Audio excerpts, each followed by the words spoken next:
السلام علیکم ورحمۃ اللہ وبرکاتہ۔ آج ہم دوسرا پارٹ نمبر 2 شروع کریں گے۔ آپ سرکار صلی اللہ علیہ وآلہ وسلم کے بارے میں کچھ پیاری پیاری سی باتیں انفارمیشن شیئر کریں گے۔ یہاں سے ختم ہوا تھا کہ حضرت جبرائیل علیہ السلام آپ سرکار صلی اللہ علیہ وآلہ وسلم کی خدمت میں پیش ہوئے اور فرمایا کہ اللہ تعالیٰ کا حکم ہے کہ پڑھیں اقرأ بسم ربک الذی خلق، یعنی پڑھ اپنے رب کے نام سے جس نے ہر شے کو پیدا کیا اور انسان کو جمے ہوئے خون سے پیدا کیا۔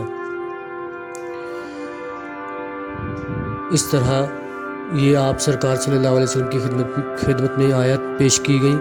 آپ سرکار صلی اللہ علیہ وآلہ وسلم کی نبوت پر سب سے پہلے حضرت ابوبکر صدیق، حضرت خدیجہ رضی اللہ تعالیٰ عنہ، حضرت زید بن حارث رضی اللہ تعالیٰ عنہ، حضرت علی رضی اللہ تعالیٰ عنہ، حضرت عثمان بن عفان رضی اللہ تعالیٰ عنہ، سعد بن ابی وقاص رضی اللہ تعالیٰ عنہ، طلحہ بن عبداللہ رضی اللہ تعالیٰ عنہ، عبد الرحمن بن عوف رضی اللہ تعالیٰ عنہ، حضرت عبیدہ بن جراح رضی اللہ تعالیٰ عنہ ایمان لائے۔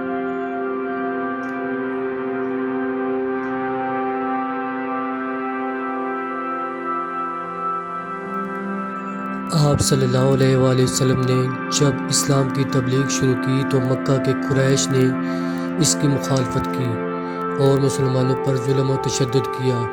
اس کے نتیجے میں چند مسلمان ہجرت کر کے حبشہ چلے گئے۔ بعد ازاں حضرت صلی اللہ علیہ وآلہ وسلم نے بھی حضرت ابوبکر صدیق رضی اللہ تعالیٰ عنہ کے ساتھ مدینے کی جانب ہجرت کی۔ یہ واقعہ 222 عیسوی میں پیش آیا۔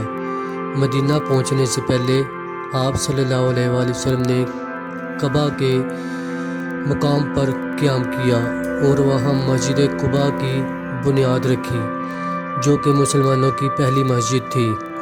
بعد ازاں حضرت مدینہ پہنچ کر آپ صلی اللہ علیہ وآلہ وسلم نے حضرت ایوب انصاری رضی اللہ تعالیٰ عنہ کے گھر قیام کیا۔ آپ صلی اللہ علیہ وآلہ وسلم نے مہاجرین اور انصار میں رشتہ مواخات قائم کر دیا۔ اس طرح دورہ رسالت میں حضرت صلی اللہ علیہ وآلہ وسلم کی قیادت میں مدینے کی مسلم ریاست کی بنیاد رکھ دی گئی۔ حضرت صلی اللہ علیہ وآلہ وسلم سیرت اور کردار کا ایک اعلیٰ نمونہ تھے۔ آپ صلی اللہ علیہ وآلہ وسلم نے بیک وقت ایک بے مثال قائد اور بہادری سپہ سالار تھے۔ بہت بہت شکریہ دوستو، اللہ حافظ۔